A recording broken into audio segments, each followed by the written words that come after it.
하나님께서 우리의 찬양을 기뻐 받아 주신 줄로 믿습니다. 오늘은 우리 큰빛강성교회가 이곳 풍동 지역에 세워진 지 13주년을 맞이하는 날입니다. 교회 생일입니다. 지난 13년을 돌이켜볼 때 그 어느 것 하나 하나님께 감사드리지 않을 수 없습니다. 하나님, 모든 것이 다 감사할 뿐입니다. 아멘. 저는 지난 13년을 돌아보면서 하나님께 조용히 기도해 드리는 시간을 가졌어요. 하나님 감사합니다. 하나님께 감사의 기도를 계속 드렸는데 그때 하나님께서 저에게 주신 말씀이 하나 있습니다. 그 말씀이 이사야서 60장 18절에서 22절 말씀인데 한번 찾아보실래요? 제가 18절부터 20절까지 먼저 한번 읽어볼게요. 이사야서 60장입니다. 제가 18절부터 읽어보겠습니다. 다시는 강포한 일이 내 땅에 들리지 않을 것이요 황폐와 파멸이 내 국경 안에 다시 없을 것이며 내가 내 성벽을 구원이라 내 성문을 찬송이라 부를 것이라. 아멘.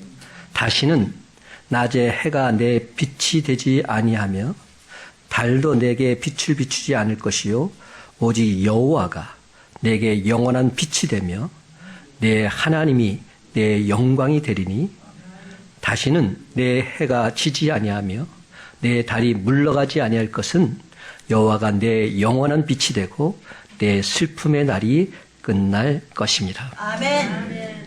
너무나 은혜롭죠? 21절과 22절 말씀 다 같이 한 목소리 읽기를 원합니다. 시작. 내 백성이 다 의롭게 되어 영원히 땅을 차지하리니 그들은 내가 심은 가지요 내가 손으로 만든 것으로서 나의 영광을 나타낼 것인즉 그 작은 자가 천명을 이루겠고 그 약한 자가 강국을 이룰 것이라.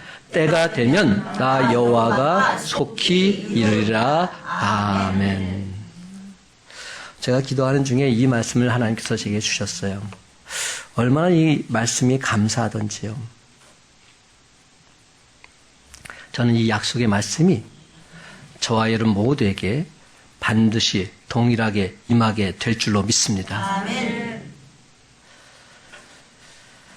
이런 글이 있어요.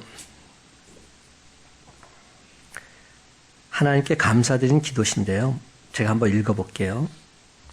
큰 일을 이루기 위해서 힘을 주십사 하나님께 기도했더니 겸손을 배우라고 연약함을 주셨습니다. 많은 일을 해낼 수 있는 건강을 구했더니 보다 가치 있는 일을 하라고 병을 주셨습니다. 행복해지고 싶어서 부유함을 구했더니 지혜로워지라고 가난을 주셨습니다. 세상 사람들의 칭찬을 받고자 성공을 구했더니 뽐내지 말라고 실패를 주셨습니다. 항상 더 좋은 것으로 더해달라고 구했더니 삶을 누릴 수 있는 삶 그 자체를 선물로 주셨습니다. 구한 것 하나도 주시지 않으셨지만 하나님께서는 내 소원 모두 들어주셨습니다.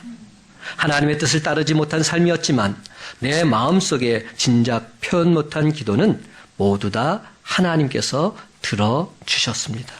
하나님, 나는 가장 많은 축복을 받은 사람입니다. 하나님, 정말로 감사합니다. 아멘. 사랑하는 성도 여러분, 이 기쁘고 복된 날에 주님께 나와서 하나님께 감사 예배를 드리고 있는 저와 여러분 모두에게 우리 주님의 한없는 은혜와 축복이 강권적으로 임하게 되시기를 예수님의 이름으로 간절히 축원합니다. 아멘. 오늘 함께 나눌 말씀의 제목은 이제 다시 비상합시다 입니다. 다시 한번 따라합시다. 이제 다시 비상합시다. 여러분, 비상이 뭐죠? 비상. 날 비자에다 윗상자입니다. 위로 날아오르는 걸 비상한다 이렇게 말하죠. 그런데 여러분, 우리가 다시금 비상하기 위해서는, 다시금 힘차게 날아오르기 위해서는 동력이 필요합니다. 뭔가 동력이 있어야 날아오르는 겁니다. 그래서 돈 있고 백 있고 힘 있는 사람들 곁에 사람들이 모여든지도 모르겠습니다. 여러분 지금 어떤 상태이십니까? 지금까지 광야 같은 인생길 정말로 힘차게 달려왔는데 여전히 앞에는 시련의 강물이 넘실대고 있는 그런 안타까운 모습은 아니십니까? 바로 이런 심정이 범람하는 요단강을 앞에 두고 있는 여호수아의 심정이고 오늘 저와 여러분의 마음일 수도 있습니다. 그렇습니다, 여러분. 이러한 때일수록 우리가 어떻게 해야 될까요? 그 당시 여호수아에게 하나님께서 주셨던 말씀이 있어요. 여호수아 1장 1절과 2절 3절 말씀 보면 이제 너는 이 모든 백성과 더불어 일어나 이 요단을 건너 내가 그들 곧 이스라엘 자손에게 주는 그 땅으로 가라. 내가 모세에게 말한 바와 같이 너희 발바닥으로 밟는 곳을 모두 내가 너희에게 주었노라. 여러분 이 상황이 어떤 상황인지 아시죠? 지금 출애굽해서 광야 40년의 험한 세월을 보냈습니다. 그리고 이제 적각 꾸리는 가나안 땅을 바라보고 건너려고 하는데 요단 강물이 범람하고 있는 겁니다. 이게 뭡니까? 지금까지 그렇게 힘들게 어렵게 살아왔는데 요단 강물이 딱 가로막혀서 오도 가도 못하는 상황에 처한 겁니다. 그 순간 하나님께 여호수아는 기도하지 않을 수 없었습니다. 기도할 때 하나님께서 주시는 음성이 바로 이겁니다. 내가 모세에게 말한 바와 같이 너희 발바닥으로 밟는 것은 모두 내가 너희에게 주었노라. 주셨다는 겁니다. 아직 발바닥으로 밟지 않았습니다. 그런데 하나님께서 뭐라고 말씀하십니까? 이미 주셨다. 너는 이 믿음 갖고 요단강물에 발을 담가라 명령하고 계신 겁니다. 여러분, 우리가 지금 이 상황에 처해 있는 겁니다. 그러므로 사랑하는 성도 여러분, 이러한 때일수록 하나님 약속의 말씀을 굳게 믿고서 여호수아처럼 요단강물에 믿음의 발을 한 발자국 내딛는 저와 여러분 되시길 간절히 바랍니다. 그리고 앞으로 힘차게 전진해 나가십시다.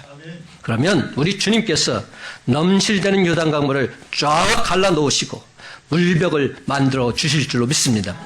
그뿐만이 아닙니다. 앞으로 전진해 나갈 수 있도록 요단강 바닥을 그 젖은 바닥을 마른 땅으로 온전히 변화시켜 주실 줄로 믿습니다.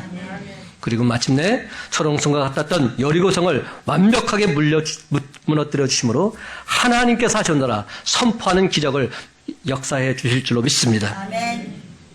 여러분, 우리가 어떤 상황 속에서도 손을 늘어뜨리고 가만히 있는다는 것, 이것은 곧 실패를 의미합니다. 제 아무리 초고성능 열차를 할지라도 정지하고 있을 때는 그 차바퀴 앞에 이런 주먹만한 돌멩이만 딱 갖다 놔도 그 기차는, 그 열차는 움직이지 못합니다. 그런데 그 열차가 어떻게 움직일 수 있을까요? 그 열차가 동력을 받아서 힘을 발하게 되면 200km, 300km 엄청난 속도로 달려가게 됩니다. 그러면 콘크리트 벽도 뚫을 수 있는 엄청난 파워가 발생하게 되는 겁니다. 그럼 여러분 어떤 생각이 드십니까? 그러면 우리는 이제 가만히 있어서는 안 됩니다. 하나님의 뜻을 안다면, 하나님의 역사하심을 믿는다면 그 믿음 갖고 이제는 힘차게 일어서야 하는 것입니다. 그러므로 사랑하는 성도 여러분, 다시금 힘을 내십시다. 가속 페달 힘차게 밟으십시다. 그리고는 앞으로 힘차게 전진해 나가십시다.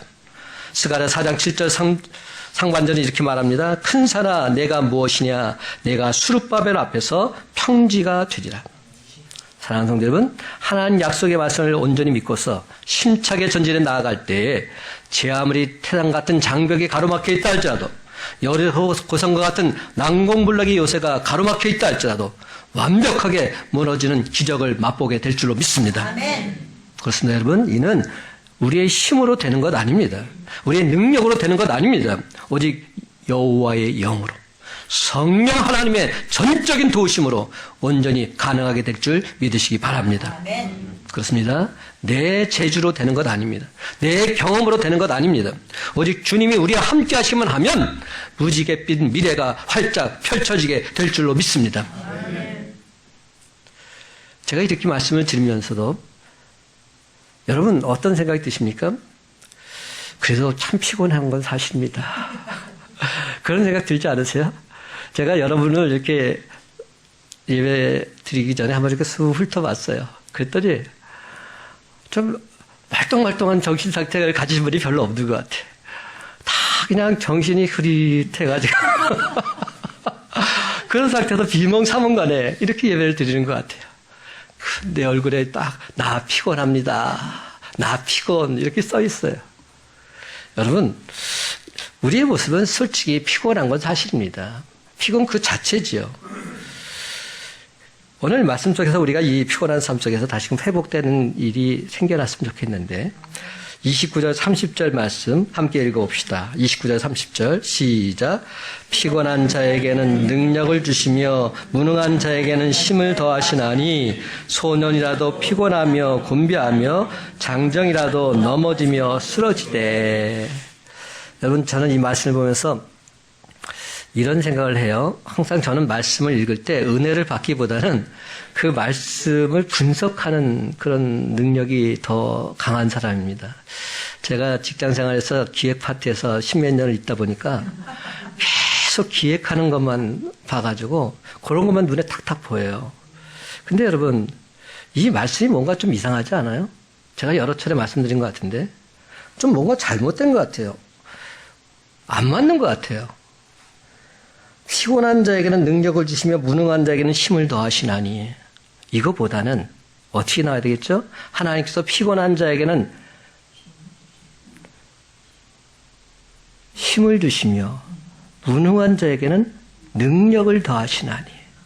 이게 맞잖아요. 그렇잖아요?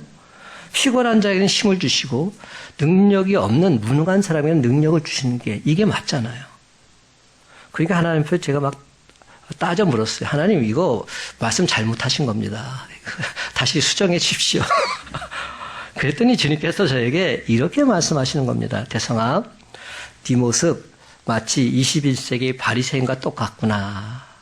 나는 너에게 필요한 능력도 주고 나는 너에게 필요한 힘도 주는 그런 하나님이란다. 내가 너에게 뭔들 못 주겠니?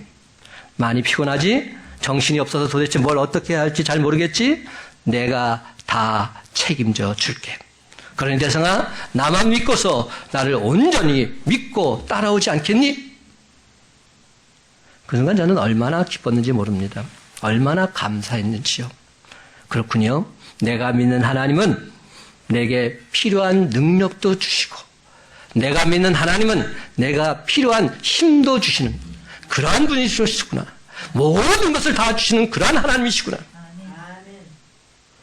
영국의 경제학자였던 존 스튜어트 밀은 이해관계로 모인 99명보다 한 사람의 신앙의 힘이 더 강하다 말했습니다. 그냥 이해관계로 99명이 모여있다 할지라도 그들은 다 뿔뿔이 흩어지게 돼 있어요. 그러나 한 사람이 온전한 신앙의 힘으로 있다면 그 한 사람을 통해서 99사람의 마음까지도 변화시킬 수 있다는 겁니다. 왜냐하면 우리 그리스도인들의 힘은 이 내적인 힘이나 가능성에서 오는 것이 아니라 능하신 하나님으로부터 오는 힘이기 때문에 하나님이 주시는 힘과 능력이기에 능치 못함이 없는 믿으시기 바랍니다. 그렇습니다. 지금까지 우리를 한 번도 실망시킨 적 없으신 하나님께서 피곤한 자에게는 능력을 주시고 무능한 자에게는 힘을 더해 주겠다 분명히 말씀하십니다. 그러면 된 거 아닙니까? 지난번 우리가 11월 달 다니엘 기도를 통해서 많은 은혜를 받았지요. 그 다니엘 기도회 때 강사로 서신 분 중에서 이상구 박사님이라고 계세요. 근데 그분의 글에 보면 내가 만난 하나님은 어떤 분이신가 이런 글귀가 있습니다. 근데 그분이 이런 표현을 했어요. 내가 만난 하나님은 쓰레기통과 같다. 이렇게 말했어요. 하나님을 쓰레기통이라고. 그래서 뭐 이런 말씀을 다 하시나. 하나님이 쓰레기통이라니. 근데 그거를 자세히 읽어보니까 이런 내용들이 있더라고요. 인생을 살다 보면 내가 버릴래야 도저히 버릴 수 없는 무거운 쓰레기 같은 짐들을 짊어지고 살아가게 된다는 겁니다. 깨끗이 씻을 겨를도 없이 쌓았던 아픈 마음, 번민, 고통 그대로 안고 살아가게 되어 있다는 겁니다. 내 마음에 빗을 꽂았던 그를 용서하고 나서 툴툴 털고 나서 깨끗하고 시원한 마음으로 그렇게 살고 싶은데 도무지 그가 용서가 되질 않는 겁니다. 내 마음을 자꾸만 괴롭힙니다. 난도질을 합니다. 그래서 늘 항상 근심과 걱정이 하나가득 쌓여 있습니다. 그러다 결국엔 쓰레기 같은 이런 모든 문제들을 가지고 하나님 앞에 나아옵니다. 하나님, 이 쓰레기 맡아주십시오. 하나님, 이 고통의 쓰레기 맡아주십시오. 하나님, 이 인생의 쓰레기 맡아주십시오. 근심과 걱정의 쓰레기 하나님 맡아주세요. 이상구 박사님 이렇게 간증합니다. 주님 앞에 그 쓰레기를 다 내려놓기만 하면 하나님은 한 번도 그 쓰레기를 되돌려주지 않으시고 나의 모든 문제를 맡아서 완벽하게 해결해 주셨노라. 하나님 감사합니다. 하나님께 찬양을 돌리고 있습니다. 그러면 여러분, 이제 더 이상 그 쓰레기 갖고 있지 마시고 하나님, 이 쓰레기 다 맡아주십시오. 이렇게 기도드리시기 바랍니다. 그리하면 그 어떤 쓰레기를 할지라도 하나님의 뜻과 하나님의 방법대로 온전하게 완벽하게 해결해 주실 줄로 믿습니다. 그런데 여러분, 여기서 한 가지 분명히 명심해야 될 사항은 그 문제 어설프게 사람에게 갖고 가서는 안 된다는 겁니다. 사람에게 그 쓰레기를 던지면 던질수록 그 사람으로부터 위로를 받기는커녕 그러면 그럴수록 더 큰 아픔과 상처만 다가오게 되어 있습니다. 그렇습니다, 여러분. 내 아픔을 조금이라도 위로받기 위해서 사람을 찾아가면 그 사람의 아픔까지도 도로 내가 뒤집어 쓰게 되는 겁니다. 덤탱이를 쓰는 겁니다. 내 인생의 짐이 너무 무거워서 사람을 찾다 보면 그 사람의 아픔과 그 무거운 짐까지 다 내가 짊어져야 하는 그런 경우가 얼마나 많은지 모릅니다. 아예 독박을 쓰게 되는 거죠. 여러분, 이게 바로 저와 여러분 우리 인간들의 모습입니다. 그렇습니다. 사람으로부터는 참된 위로 받을 수 없습니다. 사람으로부터는 새 힘 얻을 수 없습니다. 근데 우리의 아픔과 문제를 하나님 아버지께 가까이 다가오면 하나님께서는 그때그때마다 가장 좋은 방법으로 저와 여러의 문제 완벽하게 해결해 주십니다. 아멘. 그렇습니다. 하나님은 자신의 연약함을 깨달은 겸손한 사람을 들어서 사용하십니다. 하나님을 의지하고 신뢰하는 사람들 들어서 쓰기를 원하십니다. 감당할 수 없는 무거운 짐을 하나님께 맡기고 하나님으로부터 새 힘을 얻어서 살아가는 그런 사람, 하나님은 반드시 당신의 도구로 사용해 주십니다. 아멘. 마태복음 11장 28절 수고하고 무거운 짐진 자들아 다 내게로 오라 내가 너희를 쉬게 하리라. 여기서 중요한 단어는 무엇일까요? 다라는 단어입니다. 다 내게로 오라는, 누구든지 오라는 겁니다. 수고하고 무거운 짐진 자들은 누구든지 주님께로 다가오라 말씀하십니다. 혼자 해결할 수 없는 아픔, 고통이 있을 때마다 우리 주님께로 달려나오라 말씀하고 있습니다. 사랑하는 성도 여러분 스스로의 힘으로 해결할 수 없는 막다른 골목에 부딪혀서 피곤에 지칠 때마다 우리 주님께로 더욱더 가까이 나아오시기 바랍니다. 그렇습니다. 여러분, 주님 품 안에서 참된 위로와 평강 맛보시고 우리 주님이 준 크신 힘과 능력을 확실하게 체험하며 간직하며 살아가는 저와 여러분 되시기를 주님의 이름으로 간절히 축원합니다. 두 번째로 우리는 여호와 하나님을 앙망해야 합니다. 제가 이 말은 여러 차례 했어요. 여호와를 앙망하라. 31절 상반절 말씀을 함께 읽어볼까요? 오직 시작. 오직 여호와를 앙망하는 자는 새 힘을 얻으리니. 저는 여기서 이번에 말씀 전할 때는 이 새 힘이란 말이 얼마나 강하게 다가왔는지 몰라요. 여러분, 주님 앞에 찾아왔을 때 주님께서 나에게 새 힘을 주시겠다 하십니다. 새 힘, new power. 여러분, 예수님께서 나에게 주신 새 힘이 무엇입니까? 세상 앞에서, 세상 속에서는 새 힘이 있을 수 없습니다. 세상 권력, 언젠가 날 가지고 다 내려올 날이 있습니다. 얼마 못 갑니다. 새 양복을 입었다고는 하지만 새 것 아닙니다. 제가 이 양복 새 것처럼 보이죠? 근데 이거 오래됐어요.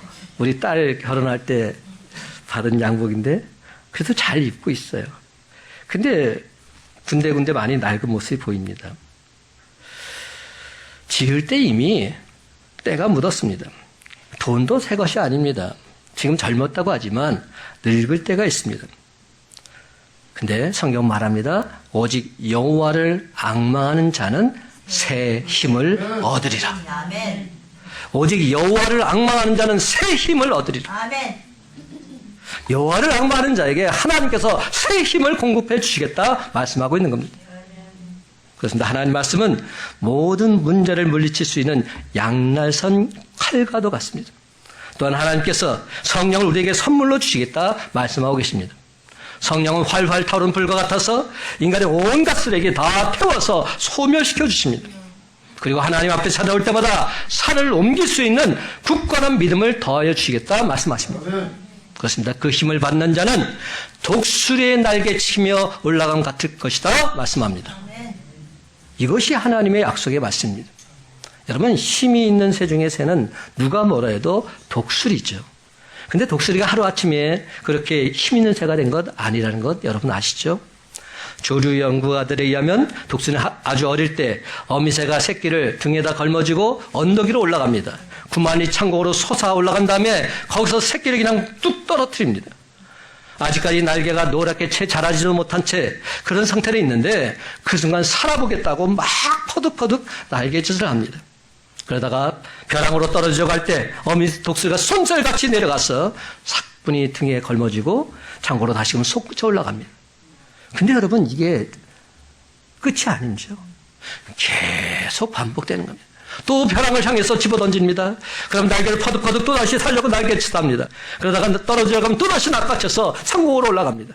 이런 훈련을 100번, 1000번, 10,000번, 수만 번 하는 동안 창고를 향해서 힘차게 솟아올라서 하늘을 나는 새 중의 새 독수리가 된 것입니다.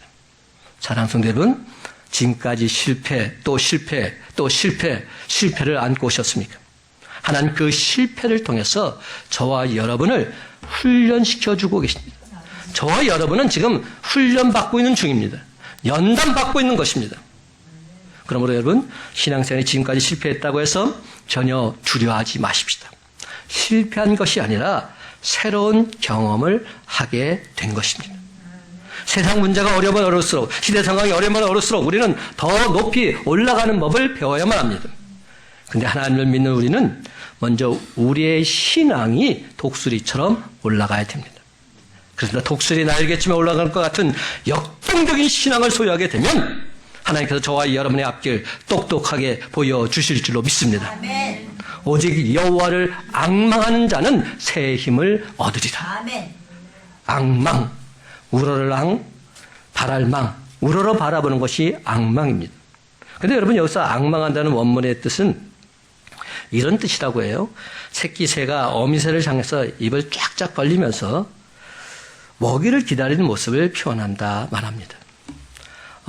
저는 제 목양시에서 설교 좀 하고 밤늦게 이제 집에 들어가면 물론 저희 사모도 기다리지만 제일 먼저 기다리는 게 있어요. 고양이. 우리 우이라는 고양이가 벌써 제가 오는 걸 알아요. 그래가지고 문 앞에 딱 기다리고 있어요. 그리고 제가 가면 그냥 반갑다고 막 낑낑대면서 표현을 합니다. 그리고는 그 다음에 저를 이끌고 가요. 어디를 이끌고 가냐면 자기 놀이기구가 있는 그 장으로 이끌고 갑니다. 그래서 그걸 막 긁어요. 놀아달라고. 그러면 제가 거기서 꺼내가지고 그 고양이랑 신나게 또 놀아줍니다. 신나게 논다면은 제가 어떻게 할까요? 그래서 잘했다. 그러면서 먹이를 주죠. 그러면 또 먹이를 그냥 잘 먹고, 그 다음에 또 얘가 딱 어디 하냐면, 거기, 물을 먹으려고 거기 올라가요. 그 주방 세트 위로 쑥 올라가서 제가 또 물을 이렇게 딱, 수돗 물을 딱 틀어주면 물을 막 핥아 먹습니다. 거기까지가 끝나는 거예요. 거기까지 쭉 해야지. 그 다음에 얘가 지가 알아서 쑥 들어가 버려요. 그 다음에는. 근데 그 시간이 저는 얼마나 행복한 시간인지 몰라요. 여러분, 저도 피곤한 상태로 왔지만 그때 저를 기다리고 있는 그 고양이가 저와 함께 놀아주고, 그리고 저는 잘했다, 기특하다 말하면서 그에게 먹이를 주고, 그리고 마실 물을 주고, 그러고 났을 때 내 마음은 너무 기쁘고 좋더라고요. 근데 여러분, 이게 바로 앙망하는 삶이다. 저는 그렇게 생각이 듭니다. 우리가 하나님을 향해서 계속 앙망하는 겁니다. 그럼 하나님께서 우리 앙망하는 모습을 보시고 우리의 기도를 들어 응답해 주시죠. 먹을 것도 주시고요. 마실 것도 주시고요. 그리고 잘했다 칭찬해 주십니다. 이것이 바로 우리의 모습이라는 거죠. 그것이 바로 그러고 나면 우리에게 새 힘이 생기게 된다는 거예요. 하나님, 나는 당신의 도움이 필요합니다. 하나님, 나는 당신이 나를 도와주셔야만 살 수 있습니다. 내 힘으로는 도저히 감당할 수 없습니다. 하나님만을 의지합니다. 하나님만을 신뢰합니다. 내 인생의 모든 문제 하나님께 맡깁니다. 이것이 바로 앙망하는 삶입니다. 사랑하는 성도 여러분, 우리가 믿는 하나님은 파도를 일으키실 수 있는 분이십니다. 그리고 그 파도를 잔잔하게 하실 수도 있는 분이십니다. 우리가 믿는 하나님은 산을 세우시는 분이십니다. 반면에 그 산을 평기로 딱 내시는 그러한 분이십니다. 그래서 우리가 믿는 하나님은 인간의 생명을 이 땅에 보내주신 분이십니다. 또한 그 인간의 생명을 거두어 가시기도 하십니다. 우리가 믿는 하나님은 사업을 일으켜 주신 분이시고 또한 그 사업을 도로 취하실 수도 있는 분이십니다. 그러므로 사랑하는 성도 여러분, 우리 인간의 생사화복, 인류 역사의 흥망성쇠를 주관하시는 분이 바로 하나님 아버지인 줄 믿고서 오직 여호와 하나님만 앙망하며 살아가는 저와 여러분 되시기를 주님의 이름으로 간절히 축원합니다. 세 번째로 여호와 하나님을 앙망했다면 그 다음에 우리 단계가 독수리처럼 날아올라야죠. 독수리처럼 비상하는 단계로 가는 것, 여기까지가 진짜입니다. 31절 하반절 말씀 함께 읽어봅시다. 독수리가 시작. 독수리가 날개치며 올라감 같을 것이요 다른 박질하여도 곤비하지 아니하겠고 걸어가도 피곤하지 아니하리로다. 아멘. 여러분, 새 힘을 가진 사람들은 과연 어떠할까요? 그들의 특징을 오늘 본문은 이렇게 말하고 있습니다. 독수리가 날개치며 올라감 같을 것이다. 다른 박질해도 곤비하지 않을 것이다. 걸어가도 피곤하지 않을 것이다. 이게 바로 새 힘을 가진 자의 모습이라는 겁니다. 사랑하는 성도 여러분, 이게 진짜 힘과 능력을 소유한 자의 모습입니다. 근데 여러분, 독수리 하면 생각나는 것이 있는데 독수리가 어떻게 그렇게 힘차게 비상할 수 있을까? 그렇게 어떻게 잘 나를 수 있을까? 저는 어렸을 때 이 설날이 되면 저희 집안은 어렸을 때 그 옛날 그 자양동 에 살았거든요. 아버지가 자연계에 목회하셨는데, 근데 아버지가 자연계에서 목회하실 때 거기는 완전히 벌판이었어요. 건국대 그 주변이 다 그냥 산으로 가득 차 있었고요. 벌판이었는데, 그래서 항상 이런 명절이 되면 그 산에 올라가가지고 그냥 뭐 별짓을 다 했어요. 불장난도 하고, 특히 낮에는 연도 날리고 밤에는 지불놀이도 하고 뭐 그러다가 불내가지고 엄청나게 또 혼난 적도 있고 그래요.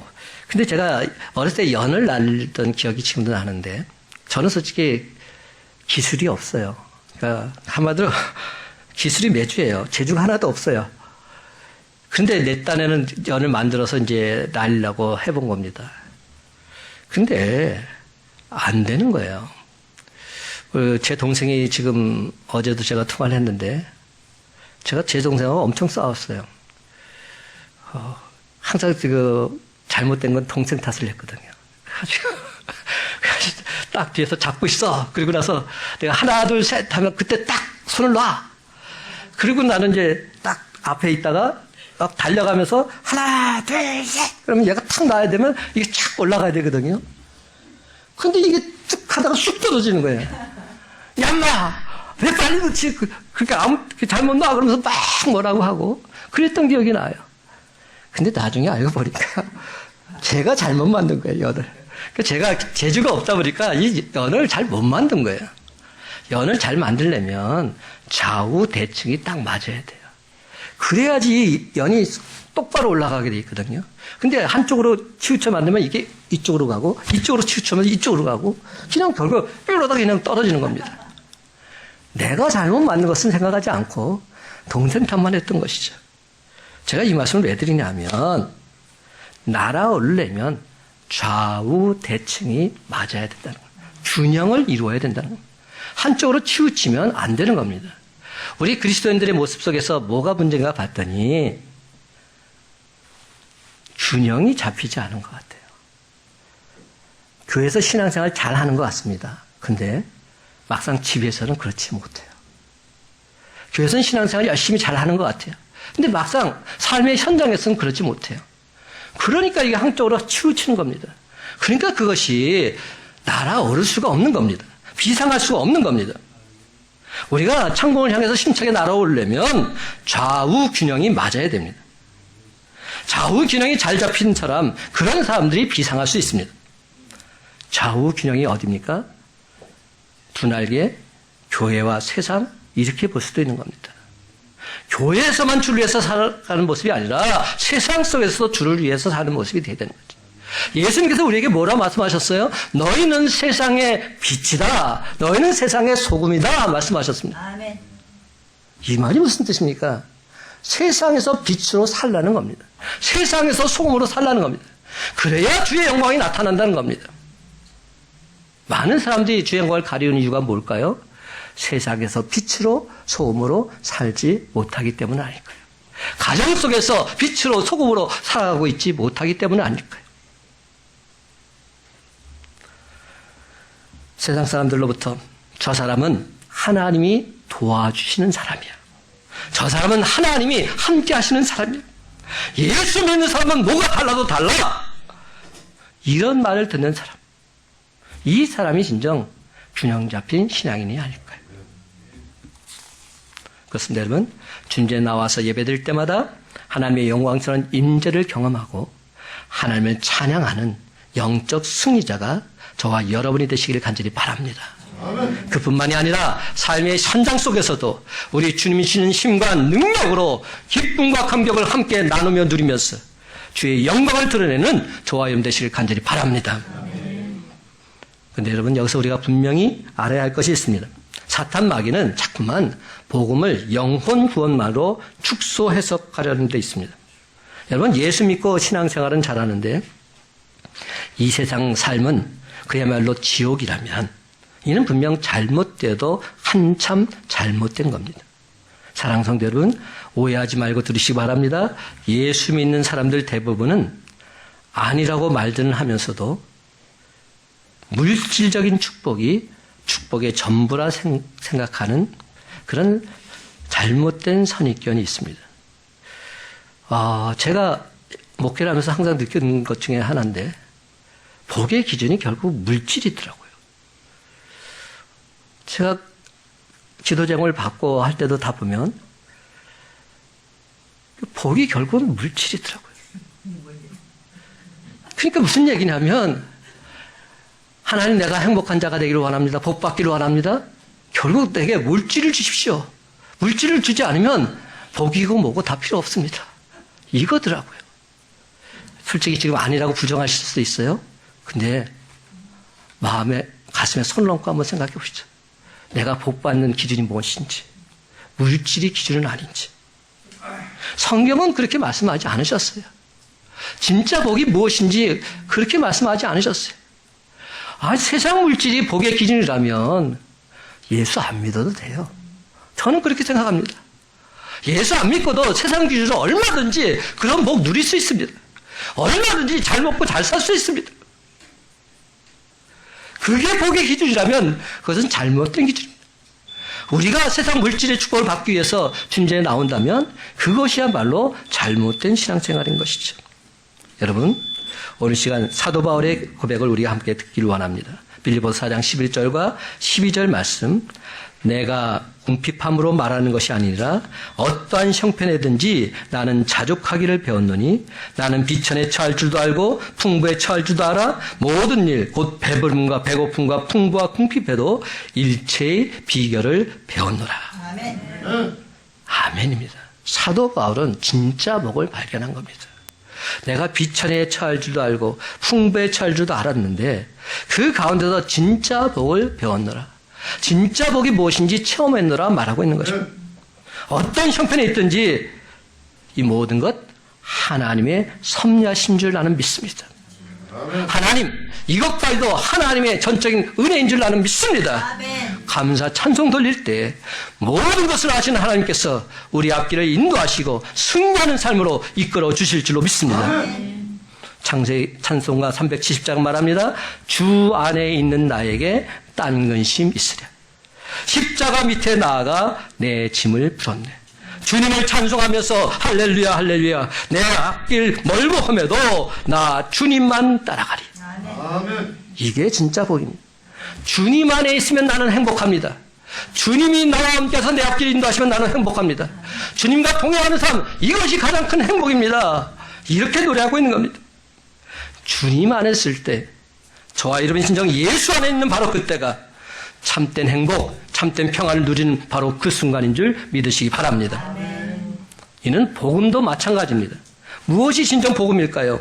인생의 모든 문제를 해결하신 예수 그리스도 그분을 우리 삶의 현장 속에서 날마다 만날 때, 날마다 그분을 체험할 때 그것이 바로 복음을 만끽하는 순간인 줄 믿으시기 바랍니다.